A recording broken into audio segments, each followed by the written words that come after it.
PruLife UK. We are here in the office right now. Sino ba kami? Have you heard about PruLife UK? Pwede mong ganun. So, we are the Philippine subsidiary of ganyan. Pwede mo naman siyang isa-isahin dito. We stress the importance of introducing our company because dito tayo nagbibuild ng credibility. Yeah. Okay? So, we are, one of our advocacies, of course, financial literacy is one of our many advocacies. So, by attending here, ito po yung sinasabi namin, we need to educate as many people, as many friends, as many relatives we have on the importance of saving. So ito, pwede mo lang i-mention pero pwede ko na nga i-hide itong top 2,000 global kasi meron na atang mas bago. May top 2,015 na atas. Okay? So, konting engagement lang. Friends, do you think it's important to save? So, regardless if konti lang sila, glads or marami, ano lang, engagement lang sa kanila. So, sir, pwede kitang provide ng tokens na sino mag-volunteer dito? Nag-ipon na po ba kayo, sir? Saan kayo nag-ipon? Most probably, ang sagot nila sa inyo dyan, bangko. Okay? So, very good, sir, na at least nakapag-ipon kayo. Ano nga ba, pag sinabi mong financially, move on to the next slide. So, habang tayo nabubuhay, friends, it's important for us to to be healthy. So when I say healthy, you have to be physically healthy. Ibig sabihin, wala kang sakit so that you can come to work, you can go to your job, you can perform your tasks. You should also be emotionally healthy. Ibig sabihin, wala kayong kaaway, wala kayong burden inside you, walang stress. You should also be spiritually healthy, being aware that everything you do at the end of the day is for the greater glory of ganyan. And of course, let us not set aside being financially healthy because it really affects productivity. So napansin nyo, kahit ikaw i-ano mo yung sarili mo dito para mas napansin mo, parang nawawalan kayo ng gana kung tatrabaho ka pero tawag ng tawag yung credit card company, singil ng singil. Kasi ganun, usually dan sila more of realization portion to na ganun. Ano ba pag sinabi mong you have to be financially healthy? Ibig sabihin, you meet your obligations on time. So, meron kang binabayaran, Globe, Smart, Sky Cable, but at the end of the day, alam mo kung saan mo kukunin yung pambayad. Hindi mo pinapangutang yung pambayad sa utang mo. Okay? Another one is, you have funds to address emergencies. Pag kunwari, yung anak nyo, sumakit yung tiyan, pwede nyo sabihin na, punta tayo ng emergency room, baka may nangyari na sa'yo. Hindi mo lahat ipapasa kay John Lloyd, na biogesic na lang lahat ng sagot sa problema. And of course, you have funds to realize your future dreams. So, kung may anak ka na bata, going to Hong Kong is something na possible in time. Hindi siya yung dialogue na sa bahay na, saka dato ba ka? Hindi ganon. So, yan ang financially healthy individual. So, at this point, you may want to evaluate yourself if you're on the right track.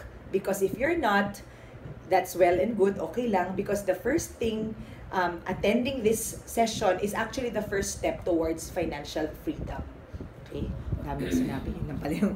Okay? So, why is it very hard for us to say na, ay, ang hirap naman maging financially free?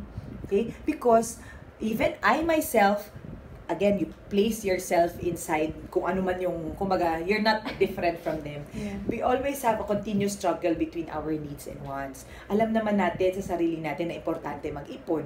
Pero, bakit pag nag-launch ng bagong iPhone, isa tayo sa mga pumipila? Bakit pag nag-piece of fare, isa tayo sa mga ganyan? Yeah. Okay? So on and so forth. Yeah. Updated. Alam mo na tong slide na to. Okay? So, given that, what is really the correct way of saving? So, glads, paipon ka ng paipon, pero ano nga ba talaga ang tamang way of saving? So, this is something that they won't get from anyone. Can say, dapat mag-ipon ka. Pero ano ba ang ideal? Ideally, dapat daw meron kang 3 to 6 months of your salary. So, if you're earning 20,000, you should be having 60,000, di ba? Up to 6 months to 120,000. You will just set it aside as emergency fund. So, bakit may emergency fund? So, kunwari, nawala ng trabaho ang asawa ko or ako, it doesn't take out the fact that we will still eat 3 times a day. So, meron akong paghuhugutan. Hindi ko ipapangutang yung pambayad ko ng bigas. Hindi ko siya i-credit card. Okay? So, kunwari, nawalan ng trabaho, simba ko. Tapos, nagkasakit pa yung anak ko. Talagang minsan ang mundo ay bilog. So, ganun. Kailangan mo dalhin sa hospital habang wala kang trabaho. Meron ka pa rin pagdudukutan for your health fund. So that's another 3 to 6 months. Again, it's ideal. Mahirap po siyang bunuin, but by now, you should already be starting. Kahit pa paano, 1 month, meron ka nakatabi, 2 months, hanggang sa ma-build mo yung iyong emergency fund. So, ito pong dalawang ito yung dapat nakatago sa bangko. The rest should go to investment. Okay, so yun lang yung ano mo doon, dialogue mo doon. If you have anything in mind that feeling mo mas maganda siya, adliban mo na lang siya. Okay? So, friends, transition mo na, that friends, in our daily lives, we have 4 priorities that we need to prepare for. The first one is protection, ganyan. So, this session sa January 26, it will be more of protection tayo, Glads, ha? Okay. So, pasadahan mo na lang. Meron ding kung children's education, kung mami na tayo, retirement, but again, yung pinaka-importante muna is bago yung children's education, bago ito, protection muna. So you can probably read this. If you provide for yourself and your family, then your income is important. Okay? So, you're likely to get sick or seriously injured before you die. So ito, pwede mo lang siyang pasadahan. Okay? So, who among here ang aware or familiar with HMOs? Yung mga MaxiCare, ganyan. So, lahat, meron na, oftentimes kasi, they won't entertain us, Glads, di ba? Kasi, meron naman ako MaxiCare, di ko na kailangan ng critical illness pag sinasabi mo. But, here's why your health cards are helpful. Hindi ko na ito sinama sa akin. Mako-compliance ako. But, it's very helpful because, example, may heart bypass ka. Treatment cost conservatively is 800,000. Meron ka namang discount sa PhilHealth. Meron ka nga sinasabing discount from your MaxiCare, 200,000. But you will still have a shortfall of 574,000. Yeah. The same with liver cancer. So, ganyan pa rin. Ang shortfall mo, 920. Pag na-stroke ka, 1 million ang pinaka-minimum treatment cost. Ang HMO, yan na yung highest nila na mabigay? 200 ang highest. 300 at ang highest. But majority ng multinational companies, 200,000 talaga. Okay. Like, one example is yung mami ni Christine Habay. UM siya. So, she was diagnosed with cancer. Then sabi ni Tin, meron man kaming HMO. Pero, ang HMO pala ng dependent is just 150,000. So, the chemo itself, parang dapat 600,000 yung initial niyang, So, nakita nila yung challenge na kung kayo ay single, kasi ang may target tayo dito young professionals. Normally, you will tell us na, hindi namin kailangan, nandiyan naman yung mga magulang namin. Correct. But again, iuutang na naman ba na magulang ninyo, matatanda na yung parents ninyo, just to have this shortfall. Para kasi ang nila, millennials nga is YOLO, di ba? YOLO, oo. Puro YOLO. Pag nagkasakit, diba? Okay, so dito tayo mag-stress, Glads, sa sakit, sa critical illness. Okay? So, meron kang ang pera sa bangko, meron kang 60,000 pesos sa bangko na nag-iipon ka, but suppose you needed 1 to 2 million to undergo treatment for critical illness. Ask them, where will you get the money? So, ito yung medyo hindi alam ng ating mga millennial friends. So, you and your family depend on your paycheck. Tandaanan mo lang to. So, ladies and gentlemen, how do we prepare for all of these needs? Paano ba yun makakuha ako ng ganung amount? Anong pwede kong gawin? Okay? So, the key is to sell the benefits of life insurance, the insurance solution. So, gone were the days na you have simba ko, but kailangan ka munang mawala sa mundo before you avail the benefits of the life insurance. Because right now, there's what we call the variable life insurance. So, if I could show you a way to provide money in case you're diagnosed with critical illness, would you be interested?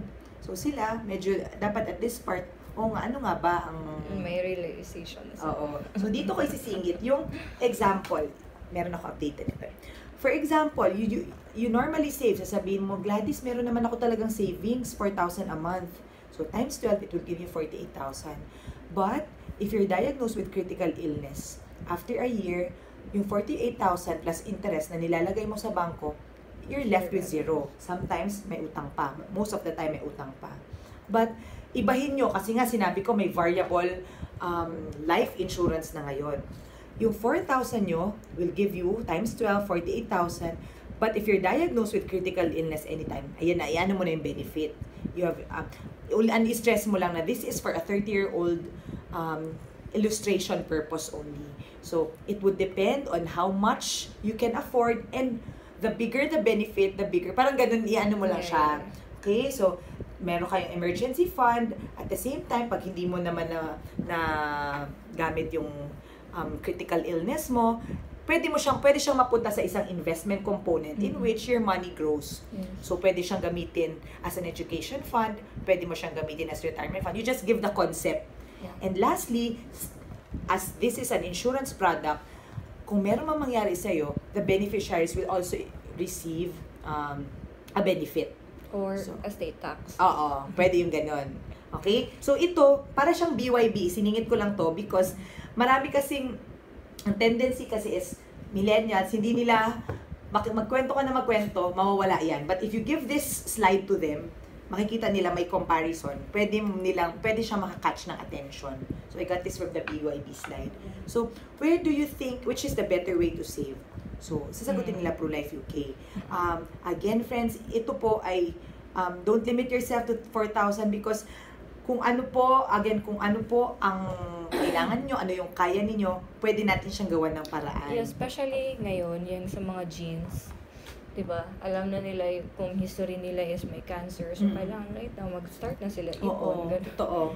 Kasi mga millennials Pwede mo yan na- pwede mo yan i-adlib mo sa kanila. So, ganun. Wala na yan. So, lastly, baka tanungin nyo ako, Glads, ano ba yung critical illness na sinasabi mo? Ubo ba yan, sipon? I'd like to show you a slide in which includes all the 36 critical illnesses. So, ito yung mga sinasabi kong since it's critical, it's a life and death situation. So, ito yung... So, when you say cancer, lahat ng cancer ba? Ano? Yes, cancer, as long as we don't say kasi early or advanced, but once you're diagnosed, ang ano kasi dyan, life care advanced plus daw, early stage, may makukuha ka na.